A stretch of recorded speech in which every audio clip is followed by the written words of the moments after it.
de regarder mon téléphone. C'est vrai qu'il y a des gens qui m'envoient des messages et tout. Bon, tu tiens le coup en ce moment? Alors, en ce moment, présentement, oui. Enfin, ça va, je tiens toujours le coup, je suis un peu teubé, mais j'ai actuellement un gros problème de dos, vieux, qui me fait beaucoup souffrir, et donc du coup, je suis sous médoc. Ce qui fait que peut-être je m'excuse, hein, mais il y a peut-être des phrases qui vont être soit trop longues, sans aucun lien avec le début et la fin. Quand il va manquer des consoles. C'est ça. C'est comme quand Trump il parlait, tu voyais clairement qu'il avait pris des cachets. Parce qu'en gros, juste avant le Covid, on était en tournée ensemble. Hein. Ouais. Qu'est-ce que c'était bien d'ailleurs. C'était cool. Et c'était mieux encore dans les souvenirs. C'est-à-dire, on s'est bien marré. Ouais. Mais en plus, là, maintenant, ça a une saveur particulière. Là, tu te dis, il faut revenir sur la route vite. T'as vite envie de rejouer. Ouais. T'as vite envie de remonter sur scène, quoi. C'était limite, la dernière semaine avant le confinement, je crois que j'avais fait une date avec toi. Et, est-ce que t'étais on commençait déjà à se dire bonjour avec le coude et à faire, bon, c'est mal barré. T'étais là est-ce que c'était toi dans la dernière qu'on ait faite? Toute dernière, c'était où?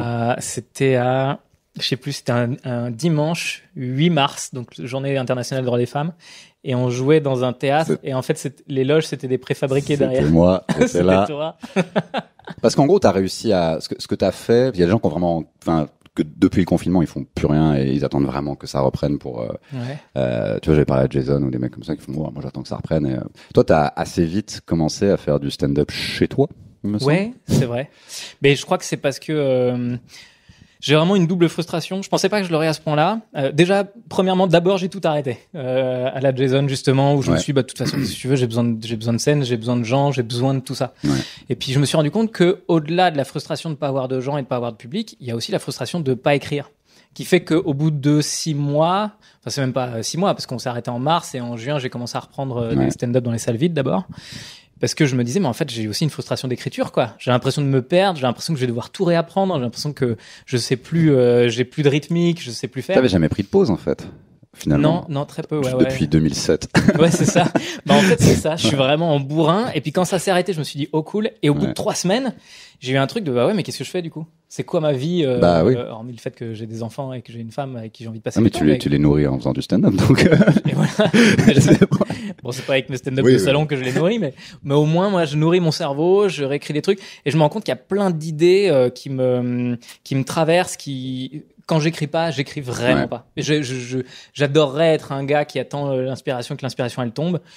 Mais je suis vraiment pas comme ça, quoi. Si moi je me mets pas devant un ordinateur pour écrire parce que je dois sortir quelque chose, je sors rien. Et donc du coup, je finis par me dire que je suis pas capable de sortir des trucs. Et donc je finis par me dire que ça sert à rien que je me mette à écrire parce que je suis pas capable. Donc c'est là, puis comme je suis pas capable.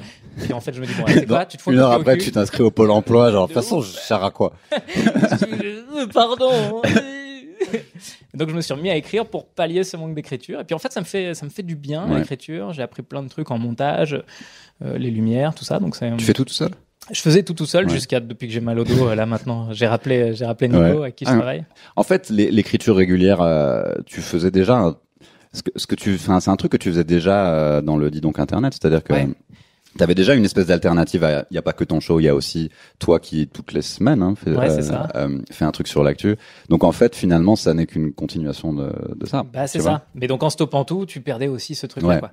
Mais c'est vrai que c'est un engagement qui est important. Vraiment, je le redis, c'est-à-dire que moi, quand j'ai pas d'objectif, je travaille pas.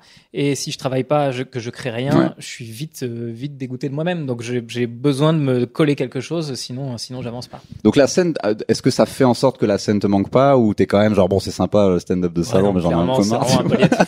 C'est genre tu fumes du CBD à la place du THC, quoi. Et oui, c'est chouette, ça détend, mais en vrai, je crois que j'ai aussi pris conscience vachement. Je commençais un peu à arriver au bout des vidéos avec public parce que je me disais mince, ça fait longtemps que j'en fais. Est-ce que j'ai toujours le truc? Et puis au moment où c'est obligé de s'arrêter, tu te dis oui, en fait, c'est exactement ça. J'ai réfléchi à un nouveau concept, j'ai réfléchi à de nouvelles idées. Et en vrai, le vrai truc qui me plaît, c'est de jouer avec des gens dans la salle, y compris à la vidéo. Et donc j'ai réappris à apprécier ce que je faisais avant. Donc du coup, je suis amoureux de mon ex, tu vois. C'est c'est souvent ça. Quand on a marre d'un truc, on te le coupe et au bout de 3 mois, tu fais c'était pas mal quand même. Moi, j'avais grave besoin d'une pause quand le Covid est arrivé. Et puis ça fait 1 an, donc maintenant j'ai pris la pause. C'est bon. L'intermittence à un niveau, c'est plus. Est-ce que du coup cette période t'a fait changer pas forcément de vision du monde, mais de ta manière d'écrire ou les trucs dont tu as envie de parler, ou est-ce que ce n'est qu'une progression logique de ce dont tu parlais? Parce que tu parlais déjà des problèmes de, tu vois, de l'environnement, tout ça. Et est-ce que depuis que il y a eu tout ce merdier, tu as l'impression que ce que tu vas faire sur scène quand ça va recommencer va être différent de ce que tu faisais l'année dernière ou il y a 2 ans? C'est une bonne question. J'avoue que je sais pas trop encore. Je suis toujours en découverte de ce qui sort, tu vois.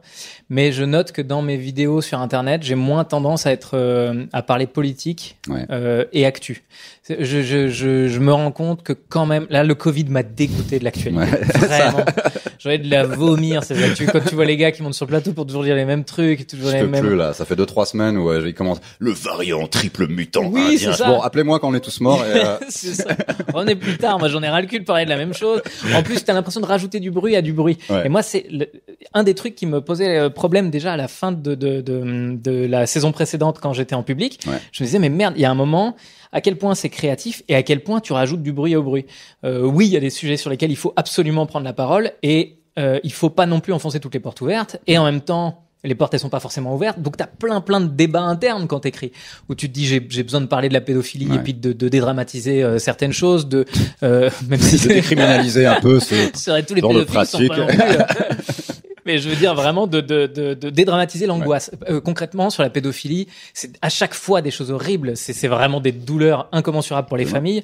Cela dit, sans minimiser, il y a toutefois très peu d'enfants kidnappés par rapport au nombre d'enfants qu'il y a dans le monde. Et moi, je vois mon fils en ce moment il a une angoisse terrible de se faire kidnapper tous les soirs, c'est son truc.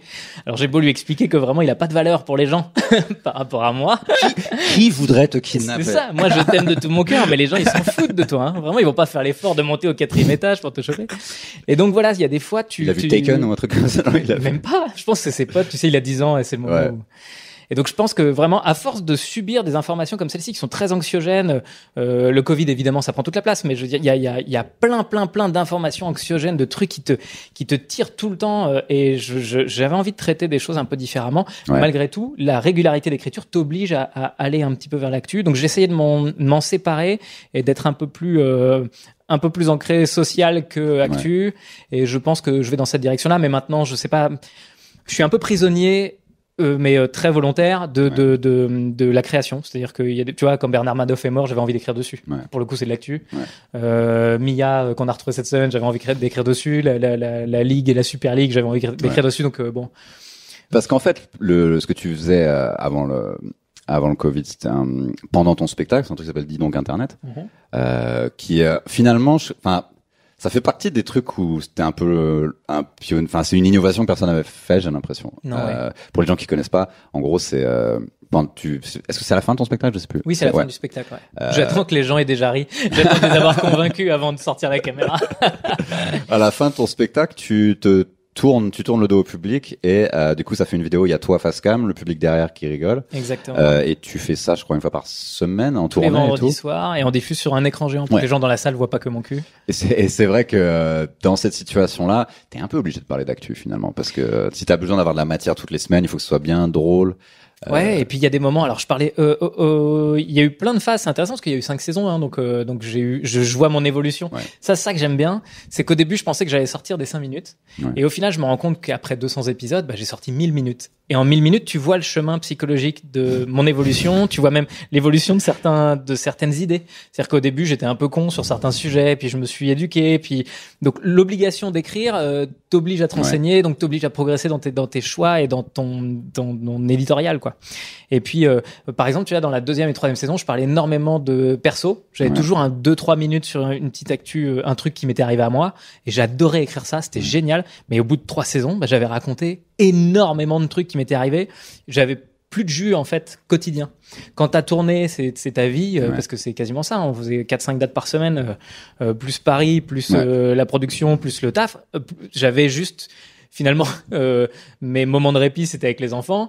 Et puis donc ce que je racontais, c'était soit ce qui m'arrivait sur scène, soit avec les enfants. Et t'as besoin de, je sais plus où est-ce que j'avais entendu ça, mais t'as besoin de remplir la cruche avant de la vider, quoi. T'as besoin c'est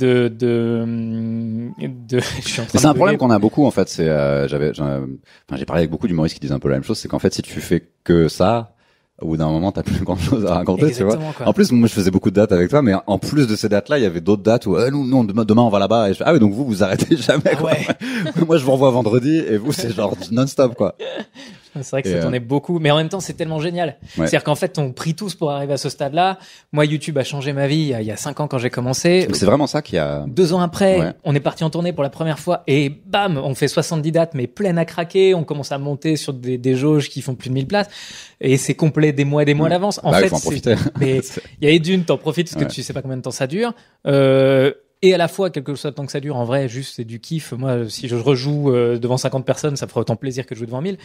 Mais il y a quand même un truc où t'as une espèce de... Et puis tu bosses pas tout seul. C'est-à-dire qu'il y a des gens à la tournée qui disent « Ah, ça remplit, là !» Faut remplir l'agenda de Verino. En plus, il a l'air de pas trop gueuler parce que quand on lui met plein de dates, il est content. Toi, t'aimes bien, de toute façon, c'est ouais, j'aime bien. Et le tournage du Dis donc est parfois un peu compliqué. Enfin, en fonction des villes où tu es, parfois ils comprennent pas que non mais en fait on a besoin d'internet, tu sais, pour filmer. Dis donc internet, on a besoin d'une connexion. Et en plus t'as le truc que oui, techniquement tu veux dire. Ouais, et puis un autre truc que personne fait qui est le. J'avais peur que tu sois en train de me dire des fois tu galères un peu sur scène. Non.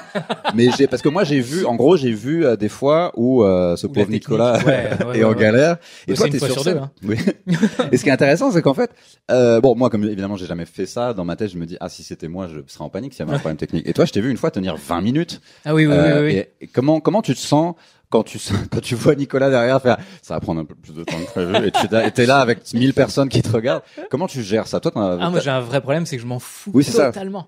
J'adore en fait, je vais te dire, ce qui me plaît dans le stand-up, c'est la vraie vie.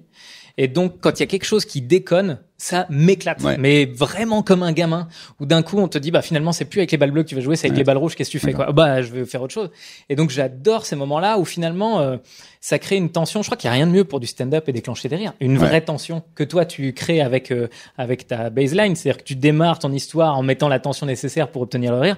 Là la tension elle est extérieure à moi, il y a quelque chose qui se passe, l'écran qui saute, le technicien qui arrive paniqué, le son qui enregistre pas et moi avec un micro, la salle derrière qui fait oh le pauvre, mais c'est idéal pour nous, c'est un boulevard de qu'est-ce que je te dise. Parce que tu pourrais aussi ne pas être en panique, mais juste pas savoir comment tenir 20 minutes en étant drôle, tu vois. Et t'arrives quand même à.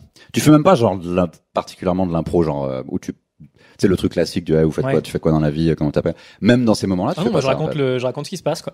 Je raconte la gueule du technicien parce qu'en vrai, je sais aussi j'ai une super équipe, faut voir ça. C'est que Nico il est génial, Jess à la régie est super. C'est lui aussi qui filme un bon moment avec. Kian, avec Kian.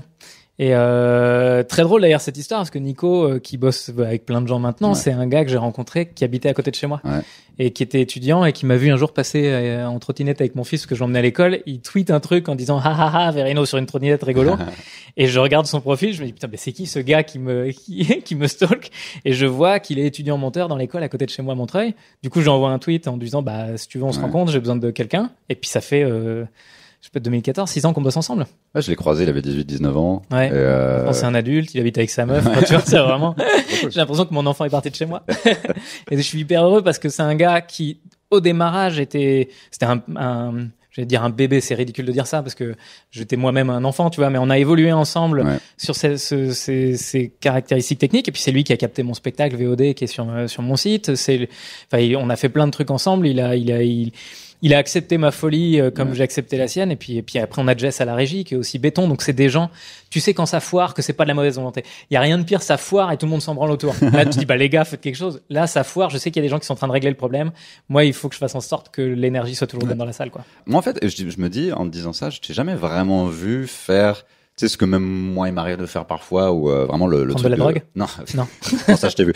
Mais non, l'impro, tu vois, tu sais, le truc à la Tariq ou Sugar Sammy ou Seb Melia. Où tu poses des questions aux gens et... il me semble pas t'avoir vu faire ça beaucoup. Tu sais quoi, je crois que c'est parce que je l'ai vécu moi en tant que public quand je commençais à aller voir des spectacles et que...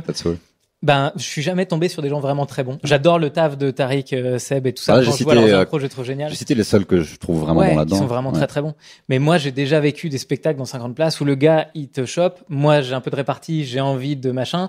Mais en même temps, j'ai pas envie de lui prendre sa place parce que le pauvre, enfin, tu vois, il est déjà en train de faire quelque chose. Si c'est moi qui ramasse les rires, ça craint. Mais en même temps, j'ai envie de lui dire, tu viens de me choper, donc allons-y, jouons. Et j'ai trop vu de la peur dans le regard de l'artiste et je me suis trop, moi, mis en retrait pour lui laisser laisser sa place. Et je me suis dit, j'ai pas envie d'infliger ça à un spectateur. Donc, rions ensemble et j'ai pas envie de mettre les gens mal à l'aise. C'est un truc que je sais pas faire. Parce qu'il y a une manière bienveillante, tu vois, quand tu vois Kéron le faire, il le fait de manière pas anxiogène. Souvent, quand c'est genre l'angoisse, c'est parce que le gars sait pas le faire. Tu sais, c'est souvent dans les petites scènes dans des bars où le mec débute et il a vu des gens être agressifs à la télé en impro. Et toi, t'es avec le mec là. Vous êtes pédé. Ouais, vous êtes pédé. C'est ça. Alors là, t'as toute l'angoisse de tout le monde qui fait oh là là. C'est exactement ce que j'essayais de décrire. Ils sont pédés. Oh, la meuf là, c'est une pute. Ouais, et juste après, il t'envoie. Et fait, je vais pour le premier. Déjà, c'est ça. Et ensuite, il y a pas d'ambiance. Non, il y a pas d'ambiance là. C'est toi. Enfin, il y en avait une demi. C'est toi qui viens de la mitrailler. Public de merde. Bah, t'as juste dit bonjour. Ça va. Ça. Tu peux pas demander aux gens de faire le travail à ta place, quoi. Et tu parlais de Kéron. Je pense que Kéron, il a aussi un public qui est éduqué à ça. Ouais, c'est vrai. Il a entraîné son public et donc les gens savent ce qu'ils viennent voir maintenant. Et donc c'est hyper intéressant aussi de voir comment le public est capable de réagir. Moi, je suis finalement aussi, je pense que une anecdote con, en 2011, j'ai eu un accident de scout et pendant une semaine, je pouvais pas jouer, j'avais appelé Kéron, c'est lui qui avait repris mes dates. Et au bout d'une semaine, il me dit, mais mec, c'est un enfer. Parce que ton public, il est pas du tout capable d'entendre ce que... Vous avez peur de lui? Bah, complètement. Les gens, ils étaient assis dans la salle, et il y a Kéron qui arrive. Et toi, tu t'appelles comment? Les gens, ils font, ah non, moi, je suis venu voir un spectacle. Je suis pas venu je suis pas là pour ça, quoi. Kéron, c'est vraiment un spectacle interactif. Enfin, c'est autre chose, c'est même... je sais même pas si c'est du stand-up tellement c'est un bordel organisé dans sa tête évidemment, mais je veux dire pour aller chercher le public de cette manière, faut avoir une certaine virtuosité et puis il faut que le public soit d'accord. Sinon, ton public c'est vraiment des gentils quoi, tu vois. Donc, ouais bah ouais. C'est pour ça que je peux faire n'importe quoi, c'est qu'en fait ils sont très bienveillants aussi. Du moment que tu le fais avec envie, ils suivent. Et donc toi tu disais c'est plus YouTube que On ne demande qu'à en rire qui t'a parce qu'il me semblait que rien qu'avec On ne demande qu'à en rire, ça t'avait déjà amené vers des cimes de célébrité nationale et que t'avais pu remplir l'Olympia et compagnie. En fait, non, c'est pas vrai, c'est la légende.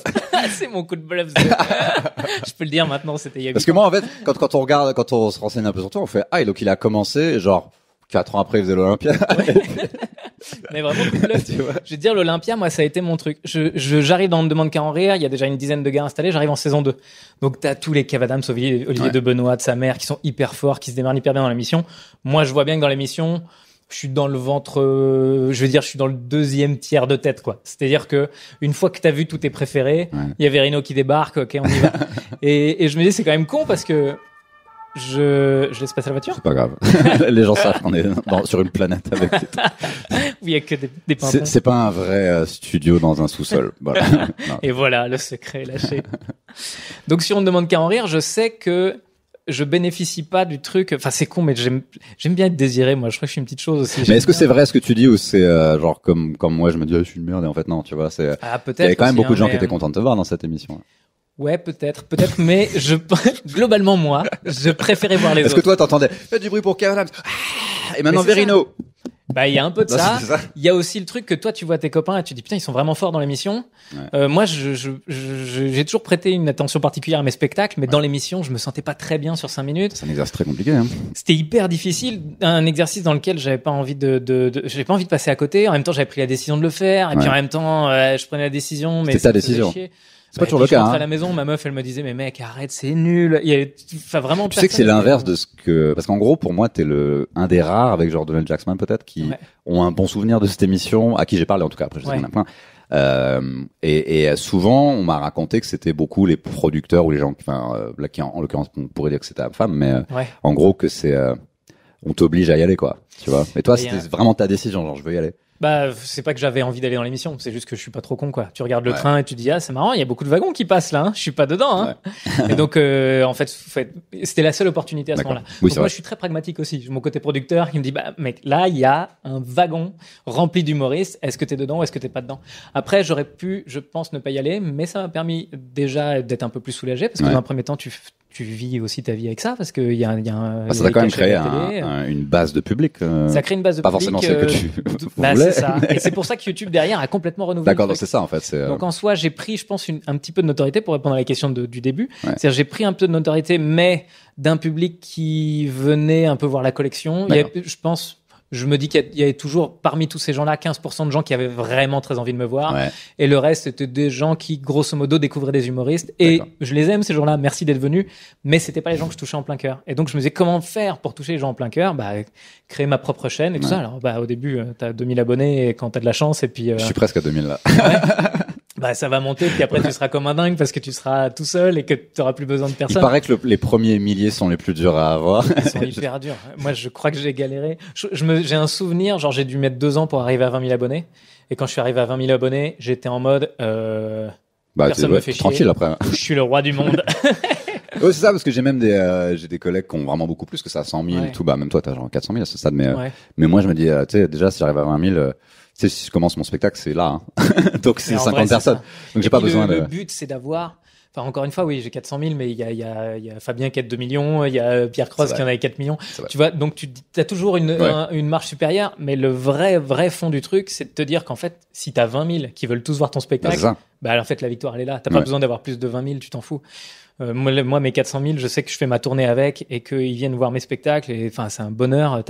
En fait, c'est très gratifiant parce que tu fais des choses qui plaisent à des gens. Ces gens-là achètent leur place, ils viennent voir ton spectacle. Et donc, tu as un circuit fermé. Alors, qui est un peu chiant parce que d'un certain côté, les mecs en télé ils disent c'est qui Verino?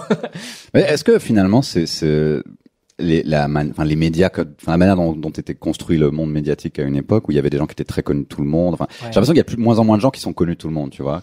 Avant, il fallait être connu de tout le monde parce qu'il fallait envoyer une bombe atomique pour tuer les 3. Et maintenant, c'est plus des niches. C'est du technique, quoi. C'est plus chacun chirurgical. C'est plus chacun crée sa secte, en fait. Alors qu'avant, c'était c'est une belle image. Bah oui, parce qu'avant, tu passais le samedi soir chez Drucker, il y avait un tiers de la France qui le voyait, puis c'était ça. Et en fait, maintenant, je pense que dans la rue, si je demande aux gens, vous connaissez Seb Meller, il y en a peut-être 1 sur 10 qui va me dire, ouais, je vois qui c'est. Alors que lui, il est rempli tranquille. Enfin, tu vois, il a déjà son following. Et en même temps, il y a un truc génial, franchement, sur la gratification, c'est que t'as l'impression que t'as pas volé ta place. Sur On ne demande qu'à en rire, j'avais réussi à passer entre les gouttes, à m'inscrire dans cette émission, et donc du coup, à force d'y être, les gens s'habituaient. Sur YouTube, t'es drôle ou t'es pas drôle, ça marche ou ça marche pas. Voilà, si ça marche pas, les gens se désabonnent, si ça marche, ils se rabonnent, et puis c'est tout, quoi. Donc t'as vraiment une espèce de exactement ce qu'on aime nous dans le stand-up, la vraie forme, c'est-à-dire tu montes sur scène, si c'est drôle, ça rigole, si c'est pas drôle, tu recommences, quoi. Ouais, et puis tu veux avoir des gens qui comprennent vraiment ton délire, tu vois. Donc c'est vrai qu'en gros, parfois tu peux être connu. Moi, je sais que parfois on me reconnaît dans la rue. Et c'est pas un niveau où les gens viennent me voir, c'est plus un niveau où ils me fixent et on se demande où ils m'ont vu, tu vois. Mais on a retrouvé Nordal le Landais. Et même quand c'est des gens, je sais parfois il y a des gens qui me disent ouais c'est cool machin, je t'ai vu la vidéo YouTube. Est-ce que et en fait c'est pas forcément ces gens-là qui vont venir te voir en spectacle. C'est-à-dire qu'en gros tu veux avoir des gens qui te suivent sur Internet, mais qui vont aussi du coup acheter ta place. Parce que par exemple si tu fais je sais pas, si tu fais une émission sur TF1 ou Hanouna ou machin, peut-être que du coup il y a plein de gens dans la rue qui vont est-ce qu'ils vont vraiment acheter un ticket, est-ce qu'ils te kiffent vraiment, est-ce qu'ils veulent vraiment savoir ce que tu as à dire, c'est pas sûr, tu vois. Moi j'ai vu ça quand j'ai fait Vendredi tout est permis, j'ai dû faire 6 émissions dans lesquelles vraiment j'étais invisible parce que j'étais pas bon dans l'émission. Les dynamiques de groupe. J'étais assis sur mon canapé, j'étais dans le public, je faisais coucou. Mais du coup, j'ai pris en notoriété.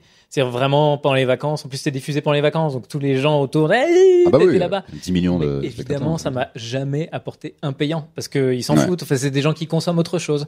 Et c'est bien. C'est chouette qu'ils consomment ce genre de produit. Mais pour nous, l'essentiel, c'est effectivement, je dirais pas de vendre des billets parce que c'est pas une question de finance. C'est une question de quand tu montes sur scène et que ta salle est pleine. Mais mon Dieu!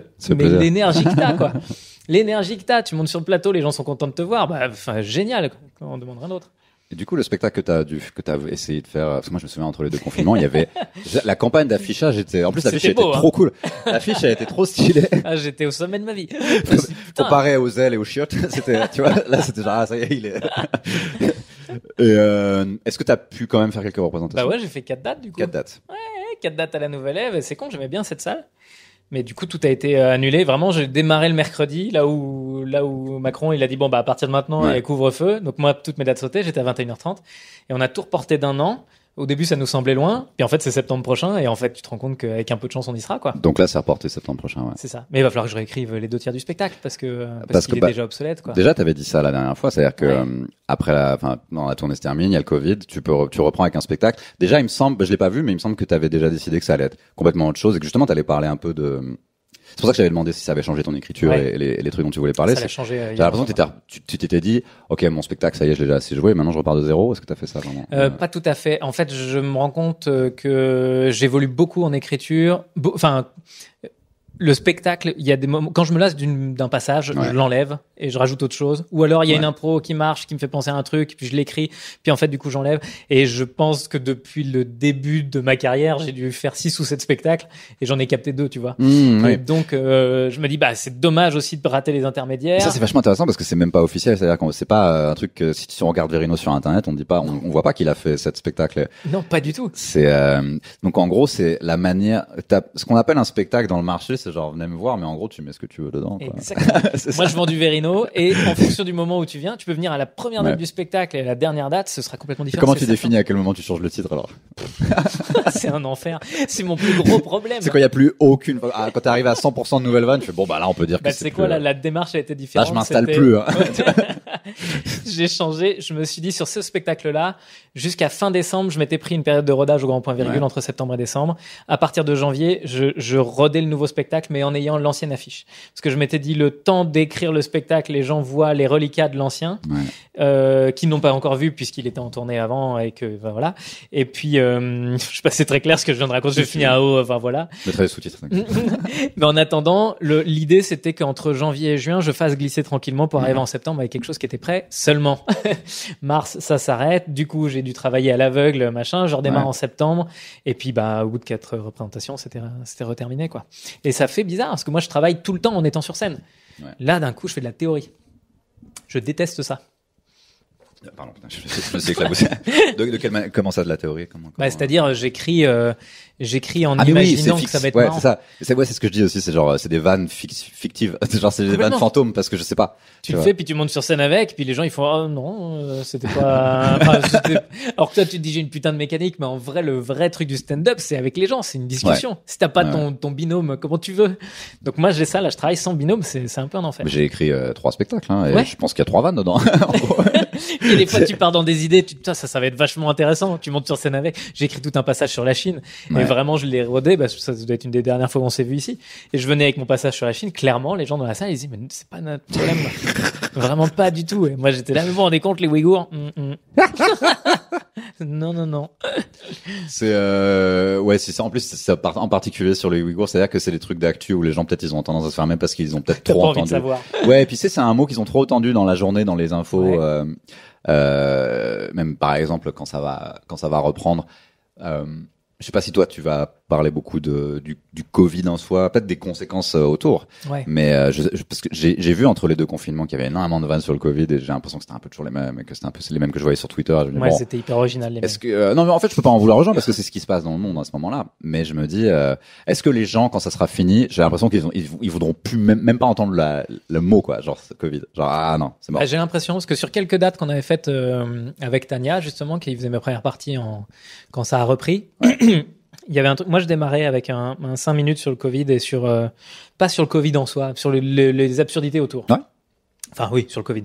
Mais et donc je démarrais avec ça et je me suis rendu compte qu'en ayant Tania en première partie, qui elle venait faire son matos, ses passages habituels, quand je venais derrière avec mes histoires de Covid, les gens faisaient ça y est, on est passé. Alors que démarrer le spectacle en disant salut, voilà d'où on vient. Avant c'était la guerre. Il y a les vannes marchaient bien et amorçaient le truc, puis au bout de 5 minutes, on passait à d'autres sujets. Et en fait, quand ils avaient défloré par Tania, ce qui est une excellente comparaison. C'est-à-dire qu'elle arrive, elle dit, on vous a déjà éjaculé sur le dos, et puis toi, t'arrives, la crise. Elle parlait de ta crise, ils font, non, on n'a plus besoin d'être dans l'instant présent, tu vois. Moi, je me demande si on n'a pas chopé le Covid, quand on était en Suisse. Si tu regardes la timeline de ce qu'on a fait en tournée, au moment où il commençait à y avoir un peu, je crois que ça arrivait en France, T'es tombé malade, toi? Tu fais partie des gens qui se disent qu'ils l'ont chopé un moment pour se soulager. En fait, j'avais tous les symptômes, mais après, c'est aussi les symptômes de la crève. Enfin, tu sais, genre, c'est dur de savoir. Surtout que personne n'a les mêmes symptômes, en gros. Donc, mais je me souviens, genre, en mi-février, on était en Suisse. Et je me dis, tu sais, le virus était déjà en Italie. Ça se trouve, c'est nous qui avons contaminé. C'est vrai oui, c'est ça. Qu'on avait créé des petits clusters partout. Non, moi, j'étais vraiment un psychopathe. Il y avait un soir où je te voyais tousser, genre, de manière où je me dis, est-ce qu'on doit appeler quelqu'un? C'était même pas une toux grasse, c'était plus un décès. Comme un chat qui crache des poils, tu vois, ça va. Juste avant de monter sur scène. Une période où j'étais hyper fatigué. Et moi, quand je suis fatigué, ça, vraiment, tout s'éteint, quoi. Il y a eu beaucoup de fois où je pensais que j'avais le Covid. En fait, je disais, non, en fait, il faut que tu ailles te coucher. Oui. Il faut que tu ailles dormir. Moi, je pense, alors, au début, je me posais la question, peut-être je l'ai chopé un moment, un truc, puis on a tous des potes qui te disent, oui, ça se trouve, on l'a chopé. Mais en vrai, là, j'ai vraiment des copains proches qui l'ont eu. Ouais. Et clairement, je l'ai pas eu. Quand je vois comment ils en chient, ou alors je suis asymptomatique et tout ça, mais vraiment, il y a eu il y a des gens qui en ont bavé. Hein. Ouais, je crois que j'ai pas. Non, globalement, moi, c'était correct. Et ouais, du coup, une des dernières fois qu'on s'est vu ici, il y a un truc qui m'a fait beaucoup marrer, c'est qu'il y a ton fils qui est venu faire un sketch. Ouais. Moi, je trouvais ça trop cool. Là, ce jour-là, ouais, trop bien. J'étais bourré, donc du coup, je me dis, j'espère qu'il va pas avoir un souvenir de moi, genre, mon père, il m'a amené dans un comedy club, et il y avait que des gars bourrés. C'était trop bien. Ne parle pas à cette personne. Écarte-toi. C'est le premier, hein, c'est ton premier enfant. C'est mon grand, qui a 10 ans maintenant. Et donc, il y avait un an de moins, parce que c'était juillet, je crois. Et je suis trop fier de lui pour ça. En fait, c'est très impressionnant en vrai parce que il était pas stressé. C'est très couillu, quoi. Hein. Il était moins stressé que même je peux l'être encore maintenant des fois, tu vois. Incroyable. J'étais vraiment scotché par sa démarche parce que alors pour le coup, je force rien du tout. Oui, je pense pas que c'est toi qui l'as. Évidemment. Mais juste, on partait, on est allé au Sarfati. Je jouais 2 fois au Sarfati et ensuite je venais ici, je crois. Et je me retrouve où je jouais 2 fois ici. J'avais le Sarfati avant. Et ce soir-là, il n'y a pas école le lendemain. Je lui dis, tu veux venir avec moi, machin. On se fait la tournée des trucs. Il arrive au Sarfati, il voit plein d'humoristes très marrants. Et puis ensuite, on va jouer au Barbès. Il me dit, tu pourras dire que je suis dans la salle. Je lui dis, mais pourquoi? Comme ça, les gens, ils me regarderont. Je lui dis, mais tu sais, si tu veux que les gens ils te regardent, faut que tu fasses quelque chose. Tu vas dire, il y a mon fils, et les gens, ils font, bravo, c'est le fils de Verino. Ça pas enfin, tu vois. Donc, en gros, c'est un des 3 il y en a peut-être un des 3 qui a le virus, en gros, c'est ça, quoi. Je crois que les 3 sont quand même très marrants, déjà. Enfin, le dernier, il a 2 ans, donc c'est un peu moins évident. Mais il commence à faire des blades. Mais le grand, effectivement, je lui dis, viens, si tu veux vraiment faire quelque chose, ok, on écrit, quoi. Et on a écrit 5 minutes dans le RER. Et il a pris tout le temps de mon passage pour l'apprendre. Et il était vraiment motivé, quoi. Puis après, il est monté sur la scène avec l'ordi parce qu'au cas où il a un trou de mémoire. Oui, moi, quand je l'ai vu, il m'a demandé s'il pouvait, lire ces trucs pour moi. Putain. Genre, je me dis, chose que moi, j'oserais jamais. Oui, c'est ça, c'est genre, mais attends, moi, à cet âge-là, j'étais en boule. Dis bonjour, j'ai peur.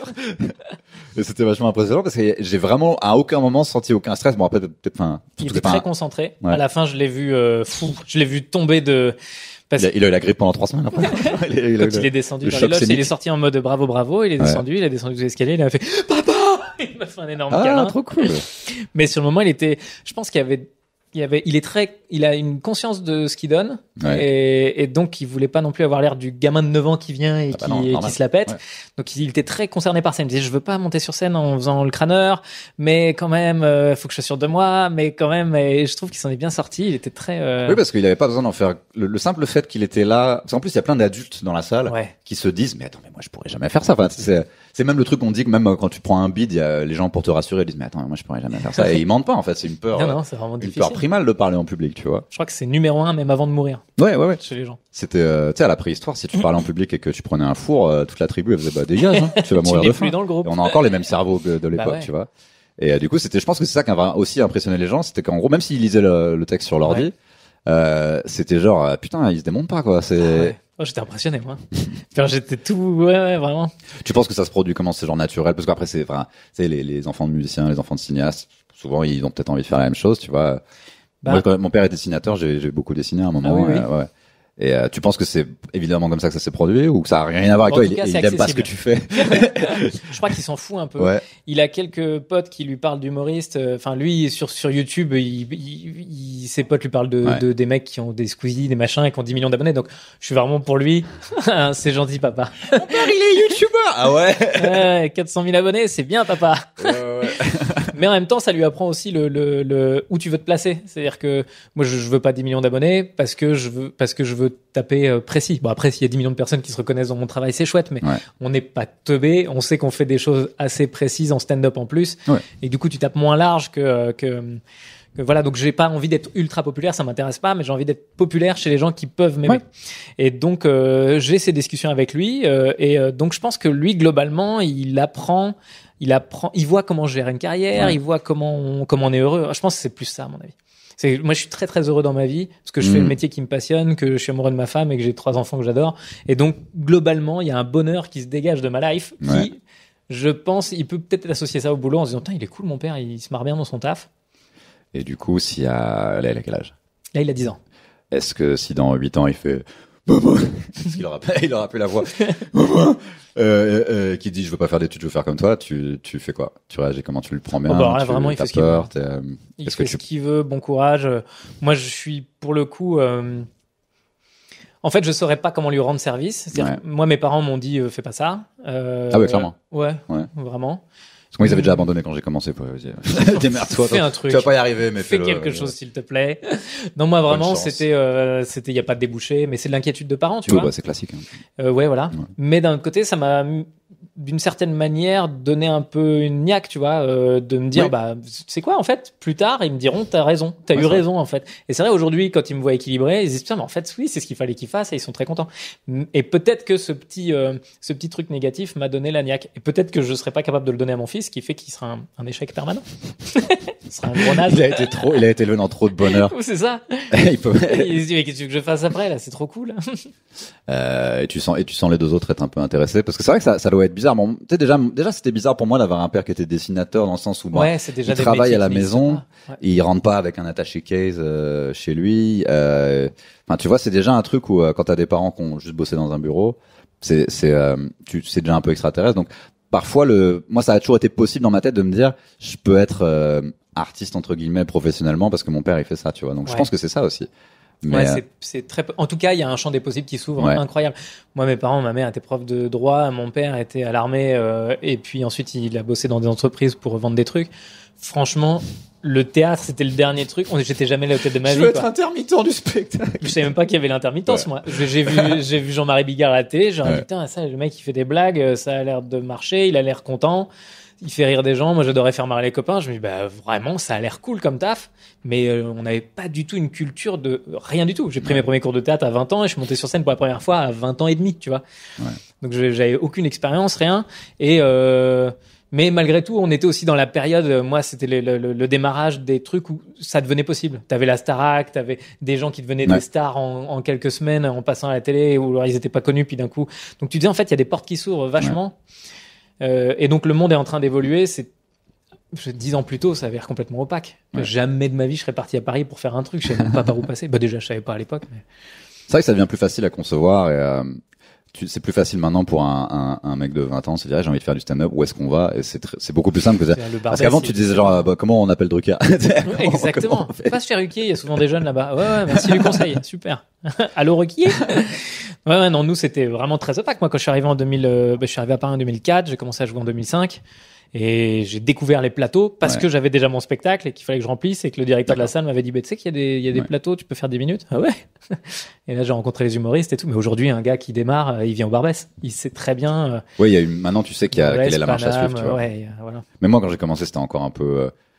Il y avait des trucs, tu vois, mais c'était pas clairement organisé comme ça. Tu vois, il y avait le Changeman où c'était tout et n'importe quoi. C'était un spectacle qui durait 3 heures. Tout le monde faisait 5 minutes et il y avait genre toi et des acrobates. Enfin, c'était n'importe quoi, tu vois. Tu passais à 1h du mat avec les gens qui partaient pendant ton sketch parce qu'il y a le dernier métro. Ce qui était cool, c'est que tu pouvais commencer quand même devant beaucoup de monde. Enfin, moi, j'ai fait mon premier passage là-bas devant 80 personnes, tu vois. Ouais, je méritais pas, et ce serait plus vraiment possible maintenant. Mais les gens te méritaient pas non plus. Je suis bien d'accord. Du coup, tu dis que t'as fait des cours de théâtre. Moi, j'ai beaucoup de collègues en fait qui même Tania ou même tu vois Shirley qui font à côté du stand-up, il y a un côté un peu j'ai envie de jouer dans des trucs, j'ai envie de faire de l'acting, j'ai envie que ce soit du théâtre ou du cinéma. Et il me semble pas, je crois que t'as fait 2-3 trucs, mais j'ai pas l'impression que ce soit quelque chose qui t'intéresse plus que ça. Ça commence à me titiller, j'avoue. Ouais, je commence à avoir envie de jouer un peu autre chose que. Mais c'est aussi en référence à ce qu'on disait tout à l'heure. Ça fait 10 ans, 15 que je suis je suis dans du stand-up, vraiment, je pense 5 soirs par semaine. Donc, je suis à donf dedans. Et j'aime bien, j'ai un côté psycho, rigide qui me dit, qu'en forgeant, tu deviens forgeron. Et effectivement, je sens que je progresse d'année en année. Donc, j'ai envie vraiment que cet art, j'ai envie d'être un papy stand-upper très fort. Tu es Georges Carlin, mais j'aimerais bien être bon. Enfin, tu vois. Oui, donc ça veut dire que c'est quand même plus un peu c'est quand même ça ta priorité et que tu te dis pas. C'est ça ma priorité, ouais. Mais d'un autre côté, là, je me dis, mais en fait, pour devenir bon aussi, c'est chouette de se nourrir de plein de choses, pas uniquement de son propre estomac. Tu vois, j'ai l'impression d'être un ruminant qui écrit des blagues sur la vie qu'il vit, etc. Et je me dis, là, j'aimerais bien aller prendre des risques différents, et donc ça m'intéresse un peu. Parce que c'est pas forcément le truc le plus fun. Je sais plus, je crois que c'est Gad Elmaleh en parlait avec Louis Dubourg dans son podcast, qui disait qu'il préférait le stand-up parce qu'il se faisait moins chier que sur un tournage. C'est chiant un tournage. Et c'est vrai que j'avais fait un film avec, ça s'appelait Fonzie, avec José Garcia, et vraiment. C'est le remake de Starbuck. Ouais. Qui était génial. Le film québécois est génial. Le film français est moins excitant, même si je suis dedans, mais je suis très content. Mais j'étais hyper heureux de décrocher ce casting. J'étais hyper heureux de jouer avec José Garcia, évidemment, qui est un mec génial. On s'est régalé pendant tout le tournage. Cool. Mais j'avais 8 jours de tournage. Et j'étais déjà le 5e personnage du film, donc j'étais très heureux pour un premier tournage. Mais n'empêche qu'effectivement, tu passes 12 heures sur place pour aller jouer 4 minutes. Et puis tout est, en fait, comme c'est ton personnage qui est important, tu deviens important. Tu vois, je sors de ma loge, il y a un mec avec un parapluie qui m'emmène parce qu'il faut pas que je sois décoiffé, mais il y a un moment, tu finis par te dire, c'est normal qu'il y ait quelqu'un qui me tienne un parapluie. Oui, je crois qu'il y a des gens qui arrêtent la scène parce qu'il y a ça. Il y a beaucoup d'argent, de confort, et tu dis pourquoi je vais aller me faire insulter dans une cave. Souvent, c'est les gens qui ont commencé par le stand-up et qui ont ensuite fait des. Thomas Sisley. Il y en a plein. Il y a Malik Bentala, il y en a. Et encore, lui, il fait encore du stand-up, mais bon, je le croise plus en plateau. Il y a aussi des gens, en gros, toi, en fait, tu prends tellement de plaisir sur scène et dans le stand-up que tu te dis pas, l'herbe est peut-être plus verte ailleurs. J'en suis sûr que non. Moi, je suis sûr que ce qu'on fait, c'est le truc le plus génial. Oui, je pense. Mais bon, c'est stupide de dire ça parce que vraiment, je manque d'expérience. Ce qui est compliqué, c'est moi, j'ai commencé le stand-up parce que j'aime pas qu'on me dise ce que je dois faire. C'est aussi. Et c'est un peu l'inverse de l'acting, du coup. Et je me dis, tu sais, il y a des fois, tu te dis, qu'est-ce qui se passerait si un réalisateur de film que je kiffe me demandait de faire un film. C'est pas ça qu'il faut que tu fasses, en fait. mais imagine, il m'engage, et ensuite, tu te rends compte que, pour faire des films aussi bien, il est obligé d'être un peu taré, qui te parle, t'es une merde! Et je sais pas si je pourrais vraiment, il y a des gens qui sont vraiment faits pour ça, genre, je sais plus, tu sais, c'est quoi le film La vie d'Adèle? J'ai vu que le tournage, c'était genre, tu te fais gueuler dessus, tu te fais insulter. Il y a énormément d'histoires de tournage. Ça te fait sortir des trucs, faut accepter vachement, faut. Il y avait, je crois que c'était Maurice Pialat, qui était connu pour genre brutaliser un peu les gens et tout. Moi, je crois que je suis pas chaud, en fait. Pour qu'un mec un peu tyrannique me gueule dessus. Ouais, et puis en plus, on est d'une génération où on est plutôt collectif et on a plutôt envie de s'entraider. Mais il y a peut-être aussi beaucoup de réalisateurs qui sont géniaux et qui te laissent vachement t'exprimer. Mais il y a aussi autre chose, c'est que dans l'acting, j'ai pas d'expérience par rapport au stand-up. Je commence à être à l'aise dans ce que je fais parce que j'ai beaucoup travaillé, et donc j'ai l'impression d'avoir, comme nous tous, force de rôder et de faire des trucs. T'as une expérience là-dedans qui fait que tu te dis oui, par rapport à un mec lambda, je peux. Alors que devant une caméra, je suis pas du tout certain d'être meilleur qu'un mec lambda. Oui. Or, j'ai déjà une petite notoriété qui me demanderait d'être meilleur qu'un mec lambda. Et puis, j'ai mon metteur en scène qui est un comédien génial, Thibaut Évrard, qui a fait le Conservatoire National et là, qui est dans Paris Police 1900 sur Canal. Mais mon Dieu, quoi. Je regarde la série, et pendant toute la série, je me dis, mais mec, c'est mon meilleur pote. Il y a aucun moment où je réalise que c'est mon meilleur pote tellement il joue bien. Et ça, forcément, t'es obligé d'être humble en face et de te dire, il est meilleur. Et puis c'est normal que si tu gères vraiment sur scène et que c'est vraiment ton truc et que les gens ils kiffent et qu'il y a pas de souci, c'est aussi peut-être là où tu es censé être, tu vois. Il y a ça. Tu vois, parce qu'il y a la plupart des acteurs avec lesquels tu joues, toi t'as un complexe de je joue pas bien, ils jouent mieux que moi. Eux, t'es un extraterrestre pour eux, en fait. Le simple fait. Tu vois très peu d'acteurs. Tout le monde a le fantasme inverse. Il y a beaucoup d'acteurs justement que je connais de cet univers-là. Les mecs, quand ils viennent voir les spectacles, à la sortie, on boit des bières, ils me disent, mais mec, mais comment tu fais? Alors que les gars, ils sont à la Comédie Française. Alors pour moi, l'acting, c'est genre la 4e dimension. Comment vous faites pour pas être vous? Moi, j'y arrive pas. C'est trop dur. Il faut créer un personnage. Wow. Et comment le tenir plus de 3 secondes. La caméra, elle est là, et tu tournes la tête. Il faut arriver à faire pour pas avoir le. Alors que toi, ton personnage que t'es capable de tenir, c'est ta grand-mère qui fait, oh là là, je vais recopier. Ça, c'est genre une phrase. Ouais. Souvent, c'est quand je dis aux gens, je suis pas bon comédien, les gens ils font, mais tu joues sur scène. Je fais, 1 seconde. Et mal. Parce que j'ai pas besoin de le faire de manière bien pour que ça soit drôle, même si c'est peut-être plus drôle. Tu peux prendre une voix à la con, tu peux, c'est pas le même travail, c'est plus, effectivement, faut que ça soit bien fait. Tenir un personnage du début à la fin, machin, au bout de 3 minutes, je me lasse déjà. Je peux jouer moi, Et il faut que le texte il soit bien écrit. Dans mon expérience de casting, c'était ça. C'est en gros, c'est les 2-3 seules fois où ça s'est bien passé. Je vais pas venir, c'est nul ce que vous avez fait. Non, mais les 2-3 fois où ça s'est bien passé, c'est pas en gros, c'était vraiment le genre de gars qui cherche. J'étais vraiment le genre de gars qui cherchait avec et souvent là, c'était parce que c'était des pubs où il y avait un peu une punchline ou un truc drôle et que ça, je sais ne pas la niquer et le faire bien. T'as le sens du rythme et donc ça, c'est vrai que c'est un truc que ça nous apporte quand même, le sens du rythme. Et dès qu'il faut faire avec Carrefour, à moins 25%. Là, c'est vraiment, j'arrive même pas ça me fait tellement chier que si j'ai fait une pub pour la Banque Postale, j'avais une ligne. Et il y avait un gars en mode Depardieu qui avait un panneau pour me en écrit en gros pour pas que je l'oublie. C'est une phrase. Mais c'était tellement nul. Bah ouais, mais bon, après, t'es au service du capitalisme quand tu fais ça. Il y a un truc quand même. Ici, on est libre, tu vois. Quand tu fais une pub Carrefour, tu te dis quand même, je suis en train de vendre mon cul quelque part. Tu sais que la seule pub que j'ai faite, donc, il y a quand même eu un débat d'1 quart d'heure sur est-ce que je devais raser ma moustache ou pas. Ah oui, bah oui. Alors, c'est dans le détail à ce point-là, quoi, tu vois. On se rend compte à quel point tout le monde se branle. Alors que, en vrai, que tu la rases ou que tu la rases pas, ça ne va rien changer à vendre du produit. Ouais. Allons-y, quoi. Et ça, c'est quelque chose qu'on apprend nous sur scène. Sur scène, t'y vas. Ouais, c'est ça. Sur scène, t'y vas et tu fais. La pub, là, attention, est-ce que le fruit il est bien rouge, hein, on va le filmer de ce côté-là et tout. Et là, c'est un truc donc qui commence à te titiller un peu plus par goût du risque, en fait, c'est ça. Le côté. Tu veux pas stagner, quoi. Ouais, j'ai besoin de me surprendre. Ouais, non, j'aimerais bien aller dans des endroits que je maîtrise pas. Ouais. Et mais pour enrichir la base, quoi. Je vois un serial killer, c'est un jour. Ça m'intéresserait tellement. En plus, avec ma tête de gentil, j'aimerais bien faire. C'est une super idée, en plus. un vrai gars où tu dis, ah, l'enculé depuis le début. C'est clairement, t'es clairement le gars, en plus, dans toute l'industrie. J'ai jamais entendu un truc négatif sur toi, tu vois. C'est vrai? Ouais, non, mais jamais. Putain, pourtant, je paye des gens pour qu'ils disent des trucs.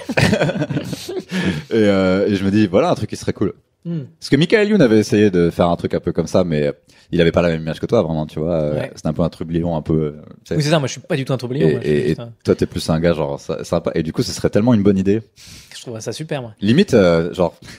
Un humoriste, tu ferais l'histoire d'un film où c'est genre toi, mais en fait, tu tues des gens. Et je fais croire depuis des années que j'ai une femme et 3 enfants. J'ai embauché un enfant pour qu'il vienne faire du stand-up. Je vous jure, c'est le mien, mais il est grand et blond, personne se... Non, c'est plus marrant si tu nettoies les bouts de cerveau sur ton cou dans l'ascenseur avant d'aller voir ta famille. Salut, que même la famille se doute de rien. J'aurais pas le temps d'être serial killer. J'imagine, j'ai déjà une double vie, moi. Je fais du stand-up et en plus j'ai des enfants. Du coup, là, parce que là, je sais pas quand est-ce que ça se termine cette histoire. Demain, je crois, hein, vraiment. J'ai des infos. On n'est pas loin, on y croit. Mais si, alors moi, d'après ce que j'entends, en gros, mi-mai, on ouvre à 35% de jauge. Et 2 semaines après, ou 20 jours après, on ouvre à 65% de jauge. Bon, personne n'est prêt. Bon, ça va être très similaire à l'année dernière, en gros, je pense. Ouais. Moi, je pars sur septembre. Je crois que j'ai quelques dates en juillet. On est en train de monter une tournée d'extérieur en juillet avec des copains. Ouais. Et j'ai pas dit tous les mots parce que je me dis merde. Tournée d'extérieur. Ouais, c'est-à-dire je sais pas qui est responsable de ce truc-là et je sais pas si j'ai le droit d'en parler. En plein air, tu veux dire. Ouais. Et après septembre, moi mon spectacle reprend genre fin août et au Grand Point Virgule. Donc là, j'ai bon espoir. Mais moi, en fait, je suis très optimiste parce que dans ma tête, j'avais tablé sur janvier 22. Donc plus j'apprends qu'on va jouer bientôt, plus je me dis putain, c'est trop une bonne nouvelle. Ouais, j'étais quand même assez sûr. Il y a vraiment des gens qui ont cru à la réouverture le 15 décembre, tu sais quand ils laisse tomber quoi. En fait, c'est marrant même genre en août dernier, on m'envoyait des mails et tout genre ça te dit de jouer tu sais le 14 novembre. Je me dis les gars, si vous voulez hein. Moi je veux bien dire oui. Et c'était toujours moi le casse-couille qui disait mais vous êtes sûr non, les gens étaient très optimistes et même donc ça devait réouvrir le 15 décembre et puis après ça devait ouvrir peut-être 20 janvier et en fait il y avait toujours des gens qui y croyaient. Ces trucs-là du 20 janvier. Hein. Et non, les gars, on est baisés pour 2 ans. Quand ça arrivait, c'était assez clair. En plus, l'OMS a prévu de dire, ils ont dit voilà, il y en a pour 2 ans. Donc ouais, moi j'étais parti sur ce calendrier aussi. Hein. Et donc en attendant, parce que du coup tu fais plus le stand-up de salon. Ouais. Si. Ouais, je continue tous les vendredis à faire ma vidéo chez moi. Et j'adore parce que ça me fournit plein d'idées, plein de réflexions pour nourrir le prochain spectacle aussi, parce qu'il y a beaucoup de choses qui viennent aussi quand t'effleures un sujet. Tu dis ah putain, il y a un axe. Tu vois, ça fait un bout de temps que je veux parler des transgenres et que c'est évidemment des sujets très compliqués parce que tu veux pas blesser les gens, que on est nous dans un univers dans lequel il y a des gens concernés comme il y a énormément de profils différents sur scène, il y a énormément de gens qui ont des profils particuliers, qui défendent des trucs sur scène et qui t'éduquent.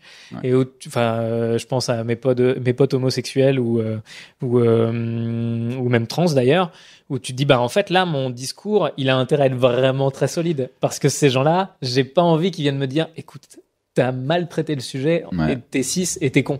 Tu peux leur demander. C'est ce que je fais. Moi j'avais demandé à mon frère quand j'ai parlé de lui. Et parce que quelqu'un qui veut vraiment, le sketch que j'ai fait sur mon frère, si tu veux vraiment chercher et sortir un truc du contexte, tu peux dire que c'est un peu homophobe. Tu peux toujours, de toute façon. Mais il se trouve que moi j'ai demandé pas que à mon frère, j'ai demandé aussi, demande à ce que tes potes, demande à tes potes ce qu'ils en pensent. Et, s'il m'avait dit, en gros, moi je suis pas là. Enfin, si ça fait rire que les homophobes, c'est vraiment exactement l'inverse de ce que j'essaie de faire. C'est l'idée, c'est de dire un truc où même les personnes concernées font c'est trop vrai. Tu vois. C'est ton frère qui baisse tout le temps. C'est ce passage-là. Oui. maintenant il est en couple. Maintenant il baisse plus. Mais c'était ce passage-là. Mais parce qu'il y a des fois, il y a des trucs aussi. Ouais, tu vois, quand tu dis mon frère il baisse beaucoup, il y a des gens homophobes qui pourraient dire cette bande de dépravés, voilà. Exactement. Mais c'est à toi de traiter ton rire et de faire en sorte qu'il soit. Parce qu'après tu peux pas obliger les gens à rire comme tu le désires. Mais en tout cas faire en sorte que une information soit une information et pas juste un cliché dégueulasse, c'est déjà une belle chose. Et puis en plus, si tu peux faire évoluer les mentalités, c'est-à-dire mine de rien, ces bandes de dépravés machin truc, ils ont dans leur cerveau quand même ils baissent beaucoup, c'est cool. Enfin, il y a quelque chose. Oui, puis avant de dire ça, je dis le premier truc où les homophobes déjà, en fait. T'as demandé à ton frère, t'en as parlé, t'es pas monté sur scène en disant vous savez qui suce des bites. C'est genre vraiment sérieux. C'est vrai que je suis débile. Non, et puis il y a toute une phase avant où j'explique que je comprends pas les gens qui ont un problème avec l'homosexualité parce que souvent l'argument au maximum quand tu les pousses dans leur dernier retranchement, c'est vraiment la civilisation et la société. En gros, ils pensent qu'un jour vraiment on sera tous gays, et il y aura plus d'enfants quoi. Genre plus personne va se reproduire. Et à ce moment-là, c'est parce qu'en plus je voulais même pas attaquer les homophobes non plus en mode vous êtes des cons et ça sert à rien en fait. Tu fais pas évoluer le truc. L'idée c'est de faire rire les personnes concernées et aussi les gens qui à la base sont pas censés être d'accord avec toi. Pour moi, c'est aussi ça le défi du stand-up parce que c'est peut-être un truc un peu pervers, mais de un peu pirater leur cerveau. Tu vois, tu pensais pas que t'allais rire à ça. Exactement. Tu vois. Parce qu'en fait, le danger, c'est juste que les gens que t'essayais de convaincre font ça, l'humour woke, ça va. Bon, écoute, il y a toujours ça. va voir bip et voilà quoi. Tu vois. Oui, c'est ça. Il y a toujours moyen de. Puis en fait, c'est ça qui est génial aussi, c'est qu'aujourd'hui, il y a tellement de matériel partout. Si t'as pas envie de voir le mien, tu peux aller voir celui de quelqu'un d'autre. Si un jour j'avais des commentaires dans mes vidéos de quelqu'un qui en gros est vénère parce que je suis trop pas assez à droite, je dis attends, t'es sur YouTube, il y a l'embarras du choix, franchement. Serre-toi, vas-y. Il semblerait que je sois un peu à gauche, mais j'en ai même l'impression aussi quand je vois ça. Est-ce que tu t'as quelque chose dont tu veux faire la promo ou pas? Parce qu'on en voit bientôt. Parce qu'on a bientôt terminé. Absolument. Oh là là, mais le temps passe tellement vite avec vous, monsieur Adrien. Mais oui, je sais. Est-ce qu'il y a quelque chose dont je veux faire la promo? Je crois pas. Écoute, qu'est-ce qui se passe en ce moment? Il y a toujours Dis donc Internet, ta chaîne sur YouTube. Qui s'appelle plus Dis donc Internet d'ailleurs. Ah ouais? Ouais, depuis 2 ans. Alors ça a pas eu de nom pendant 2 ans. Et là, ça va s'appeler 5 minutes de plus. Parce que je préfère le nom. Parce que c'est ça. Parce que 5 minutes de plus. Puis c'est vrai que les gens ne comprenaient pas que c'était la fin du spectacle. J'ai envie que ce soit un peu clair dans le truc. Donc voilà, j'ai changé le nom de ce truc. Il y a ma chaîne YouTube, évidemment. Ouais. C'est vrai que si des gens me découvrent là, qu'ils ont envie de savoir à peu près ce que je fais. Je pense que c'est plus des gens qui vont découvrir via toi avec ce podcast. Alors, il y a la chaîne YouTube d'Adrien Arnoux. Un jour, ce sera l'inverse. Quand j'aurai ce pouvoir. Mais pour l'instant, c'est plutôt, pas Navo qui va gagner des followings quand il vient me voir, tu vois. Peut-être, c'est vrai. C'est difficile d'avoir cette humilité, de s'en rendre compte vraiment et de se dire, bah oui, c'est vrai. Non, mon but, c'est un jour de pouvoir faire venir des gens inconnus et le simple fait que d'avoir un following fasse que, voilà, je vous présente. Tu fais découvrir, c'est vrai que c'est ça, c'est le kiff, t'as raison. Et est-ce que les gens peuvent réserver déjà pour tes futurs spectacles ou si tu préfères leur dire comment tu je pense. Je crois que je me demande. Ou alors ça va pas tarder, mais les places devraient être en vente bientôt ou elles le sont déjà. Ouais, pour le Grand Point Virgule. Et sinon, il y a toujours mon site sur lequel il y a toutes mes actus. Ouais. Sur ma chaîne YouTube, il y a beaucoup de matos. Vraiment, finissez les épisodes, il y en a 210. Tu peux binge-watch pendant une semaine. Vraiment, il y a 210 fois 5 minutes de stand-up. Et si vous me supportez encore à la fin, allez voir s'il y a des places en vente. Et venez voir le spectacle. Le spectacle est meilleur que les vidéos. N'oubliez pas que tout ça sert à nourrir des enfants et à les amener dans des bonnes écoles quand ils seront. Et les obliger à faire du stand-up ici au Barbès. Ça n'est pas pour acheter de la drogue, c'est vraiment pour élever tes gosses. Aussi, quand même. Trop. Tu vois, ça, c'est bien la preuve qu'il fallait penser à ça. C'est l'heure de prendre mes cachets, les amis. C'est vrai? Ouais. Eh bien, Verino, merci d'être venu boiter jusqu'à chez moi. Avec grand plaisir, mais vraiment avec grand plaisir, et je reboiterai autant que faire se peut. Avec plaisir, carrément. Ouais, merci beaucoup. Merci à toi, et abonnez-vous à la chaîne d'Adrien Arnaud. Putain, j'oublie à chaque fois, abonnez-vous. Mais ouais, non, mais il faut pas oublier. Mais c'est vrai que c'est pas évident pour toi de le faire, parce que tu peux pas dire aux gens abonnez-vous à moi. Je me sens un peu désespéré. S'il vous plaît, mais ouais. Abonnez-vous. Non, c'est vraiment hyper important parce que chaque clic que vous faites sur cette vidéo en mettant un commentaire ou en vous abonnant, eh ben ça crée un flux, ça fait croire à YouTube que le contenu qu'on vient de faire est passionnant. Donc à YouTube, vous de faire semblant. Un truc. même si c'était pas passionnant tout le long. Mettez un mot, n'importe lequel. N'importe quoi, tu fais croire à YouTube que c'était passionnant. Et YouTube, il est con, c'est l'algorithme, il fait oh la vache, tout le monde est d'accord. C'est vrai que ça rend génial. Merci beaucoup en tout cas. Avec plaisir, merci pour l'invite. Je te réinviterai très bientôt. Bisous. Chill. Salut.